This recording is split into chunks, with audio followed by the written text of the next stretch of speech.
Hello everyone, welcome to AG smart classes. यह video संसदीय व्यवस्था या पार्लियामेंट्री सिस्टम हमारी भारतीय राजव्यवस्था इंडियन पॉलिटी सीरीज का 12वां भाग है।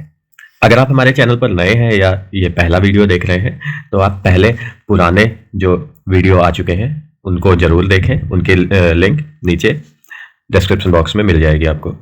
इस प्लेलिस्ट के माध्यम से आपको भारतीय शासन, उसके इतिहास, संविधान आदि के महत्वपूर्ण तथ्यों को समझने में काफ़ी आसानी होगी। अगर आप किसी भी परीक्षा की तैयारी कर रहे हैं तो इस वीडियो और इस पूरी प्लेलिस्ट को अवश्य देखें। चलिए शुरुआत करते हैं। अब संसदीय व्यवस्था, इसको समझने के लिए आपको सबसे पहले ये जानना होगा कि सरकार क्या है और कार्य कैसे करती है।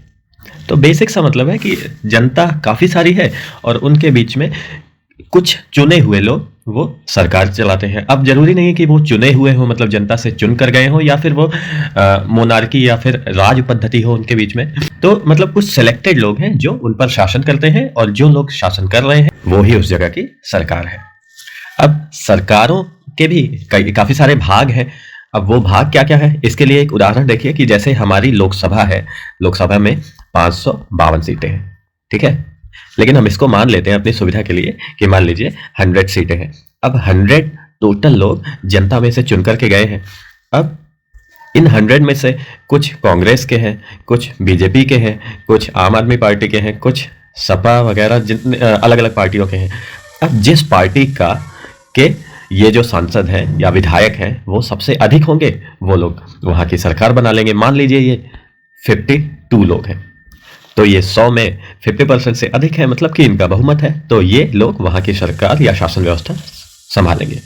अब ये जो 52 लोग हैं जिन्होंने सरकार बनाई हुई है, इनमें से ये 100 टोटल संख्या का 15%, मतलब 15 लोग, तो 15 लोग ये 52 में से ये लोग बनेंगे कैबिनेट मिनिस्टर्स या मंत्री परिषद का निर्माण करेंगे। तो अब ये जो 15 लोग हैं 100 में से, ये 15 लोग कहे जाते हैं कार्यपालिका, क्योंकि ये कार्य करते हैं। और इन 15 को मिला करके भी जो टोटल 100 लोग चुने हुए हैं, ये विधियों के निर्माण में सहायता करते हैं, इसीलिए इन्हें विधायिका कहा जाता है। तो होप आप विधायिका और कार्यपालिका के बारे में मोटा मोटा समझ गए होंगे। इसके बारे में अगले वीडियोस में आपको अच्छे से समझ में आ जाएगा।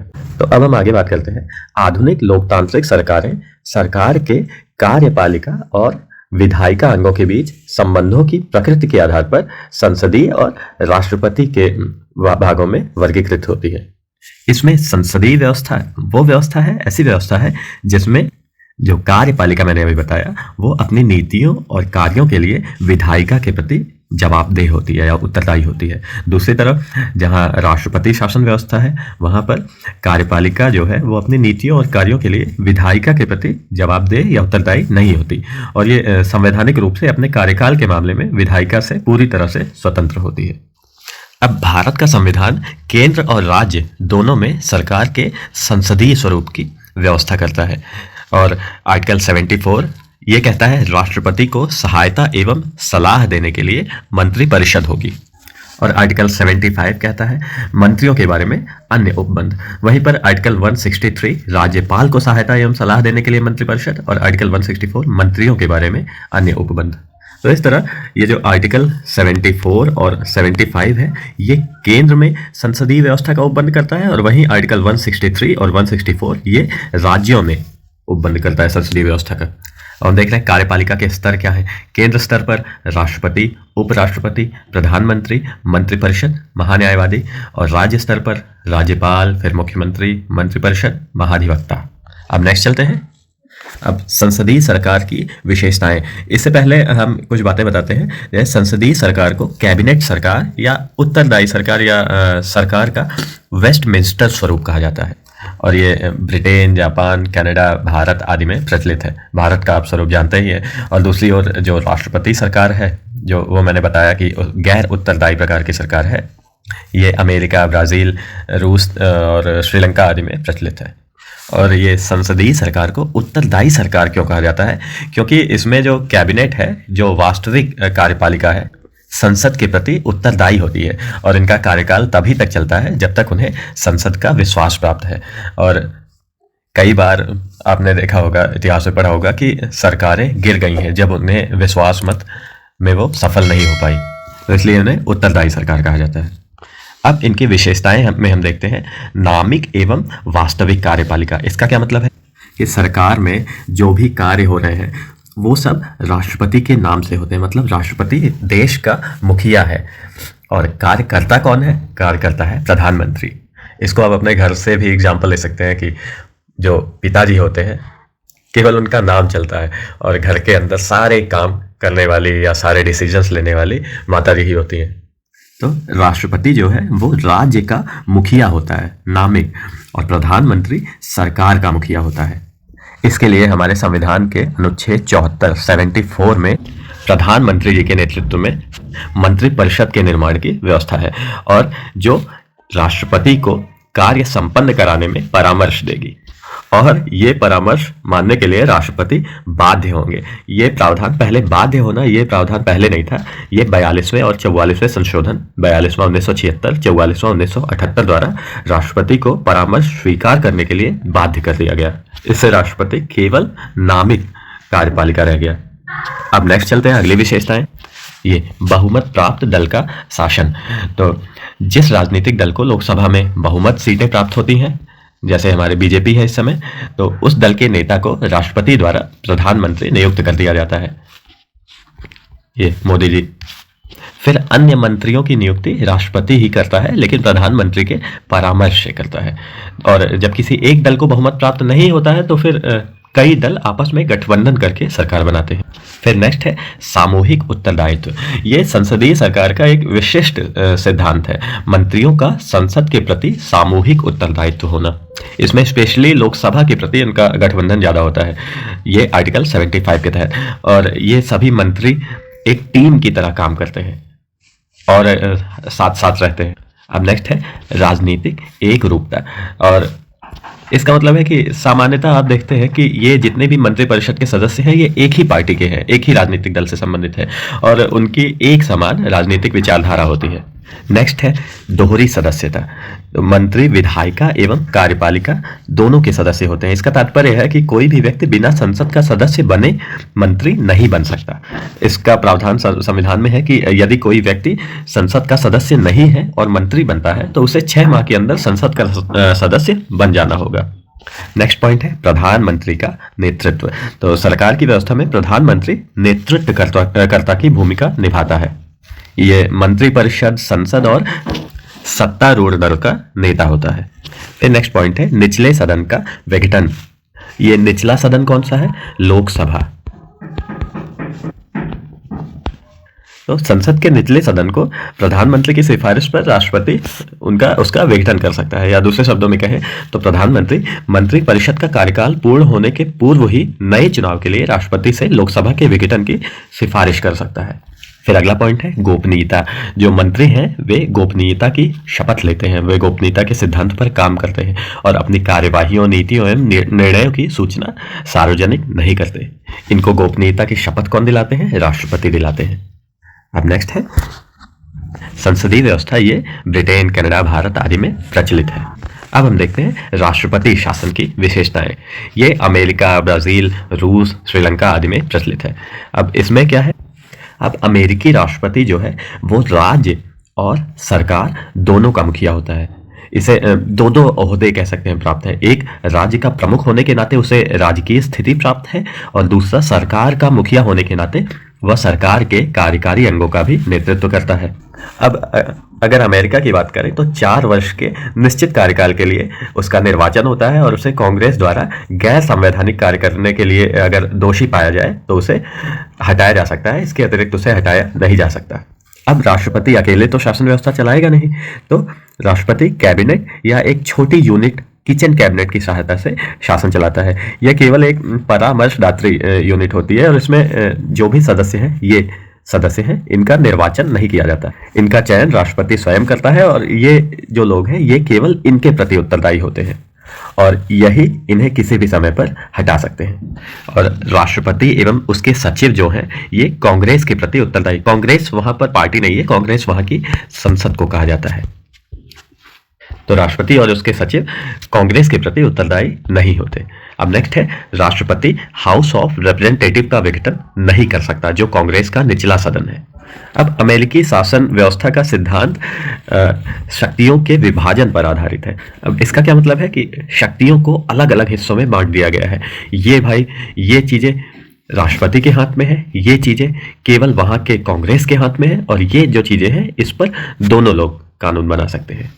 अब अगर हम संसदीय एवं राष्ट्रपति व्यवस्था की तुलना करें, आप इसका स्क्रीनशॉट ले सकते हैं। तो संसदीय व्यवस्था की विशेषताएं देखते हैं। दोहरी कार्यकारिणी, नेक्स्ट है बहुमत दल का शासन, और राष्ट्रपति शासन व्यवस्था में एकल कार्यकारिणी, और राष्ट्रपति एवं विधायिका का पृथक रूप से निश्चित अवधि के लिए निर्वाचन। संसदीय व्यवस्था में नेक्स्ट पॉइंट है सामूहिक रूप से उत्तरदायित्व, राष्ट्रपति में उत्तरदायित्व का अभाव। फिर दोहरी सदस्यता संसदीय व्यवस्था में, और राष्ट्रपति व्यवस्था में एकल सदस्यता। फिर संसदीय व्यवस्था में राजनीतिक एक रूपता, और राष्ट्रपति में राजनीतिक एक रूपता नहीं। संसदीय में प्रधानमंत्री का नेतृत्व, इसमें राष्ट्रपति का नियंत्रण। फिर निचले सदन का विघटन, और इसमें निचले सदन का विघटन नहीं। इसमें शक्तियों का सम्मिश्रण, मतलब शक्तियां आपस में मिली हुई हैं, और इसमें शक्तियों का बंटवारा या शक्तियों का विभेद। अब अगर हम देखें संसदीय व्यवस्था के गुण क्या क्या है, तो पहला है विधायिका एवं कार्यपालिका के मध्य सामंजस्य। तो संसदीय व्यवस्था के ये सबसे बड़ा प्रॉफिट है कि सरकार के विधायी एवं कार्यकारी अंगों के बीच सहयोग एवं सहकारी संबंधों में काफ़ी ज़्यादा सहयोग की भावना होती है, और कार्यपालिका जो कि विधायिका का ही एक अंग है, लेकिन दोनों अपने कार्यों में स्वतंत्र हैं। तो इनका परिणाम है कि इन दोनों अंगों के बीच विवाद के काफ़ी कम अवसर होते हैं। दूसरा गुण है उत्तरदायी सरकार। तो संसदीय व्यवस्था में उत्तरदायी सरकार का गठन होता है, जिसमें मंत्री अपने मूल एवं जो कार्याधिकार कार्यों के लिए संसद के प्रति उत्तरदायी होते हैं, और संसद मंत्रियों पर विभिन्न तरीकों से, जैसे प्रश्नकाल, चर्चा और स्थगन प्रस्ताव, अविश्वास प्रस्ताव आदि तरीकों के माध्यम से उन पर अपना कंट्रोल रखती है। नेक्स्ट है निरंकुशता पर रोक, और इस व्यवस्था में कार्यकारी एक समूह में रहती है। मतलब जैसे मैंने एग्जांपल लिया था कि टोटल 100 लोग हैं, तो 100 में से 15 लोग कार्यपालिका चलाते हैं, समूह में चला रहे हैं, ना कि एक व्यक्ति। तो जाहिर सी बात है अगर एक व्यक्ति में सारी पावर आ जाएगी तो वो निरंकुशता की तरफ आगे बढ़ सकता है। तो यहाँ पर निरंकुशता पर रोक लगती है। और नेक्स्ट है व्यापक प्रतिनिधित्व। इसका क्या मतलब है? इसका मतलब है कि संसदीय व्यवस्था में कार्यपालिका जो है लोगों के समूह से गठित होती है। इसका मतलब है कि जो मंत्री है वो भी कहीं से चुनकर आया है, वो लोगों का प्रतिनिधित्व कर रहा है। अब जो संसदीय व्यवस्था के गुण है वही राष्ट्रपति व्यवस्था के दोष है। वो क्या है? विधायिका एवं कार्यपालिका में टकराव। अब दोनों अलग अलग बॉडीज हैं तो दोनों के मध्य टकराव होना सामान्य सी बात है। नेक्स्ट है गैर उत्तरदायी सरकार। ये जो सरकार है राष्ट्रपति की, ये कांग्रेस के प्रति उत्तरदायी नहीं होती। तीसरा है गैर उत्तरदायी नेतृत्व की संभावना। और चौथा पॉइंट है सीमित प्रतिनिधित्व। फिर नेक्स्ट हम देखते हैं संसदीय व्यवस्था के दोष। तो जहां संसदीय व्यवस्था के दोष आएंगे वहां राष्ट्रपति व्यवस्था के गुण मिलेंगे। ये क्या क्या है? संसदीय व्यवस्था, पहला है अस्थायी सरकार। तो संसदीय व्यवस्था स्थायी सरकार की व्यवस्था नहीं करती। इसकी कोई गारंटी नहीं कि कोई सरकार अपना कार्यकाल पूरा कर भी पाएगी अथवा नहीं। तो मंत्री बहुमत की दया पर निर्भर होते हैं कि वे अपने कार्यकाल को नियमित रख सकें।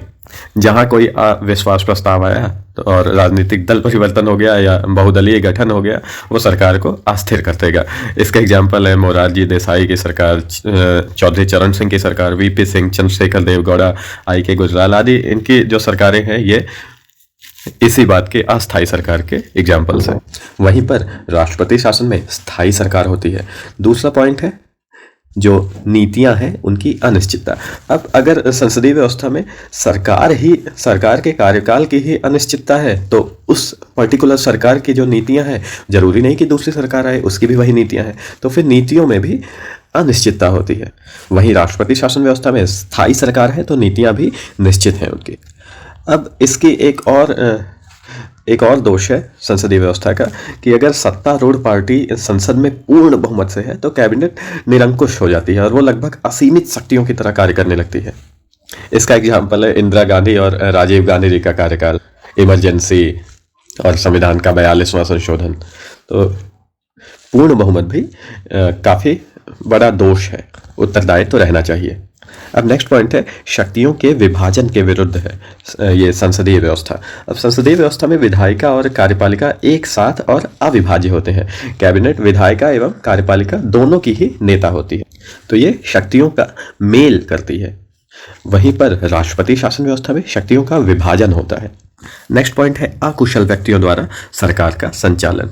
अब इसमें संसदीय व्यवस्था में प्रशासनिक कुशलता ढंग से परिचालित नहीं की जा सकती, क्योंकि जो मंत्री है वो अपने क्षेत्र में, अपने एरिया ऑफ वर्क में पूरी तरह से पारंगत नहीं होते।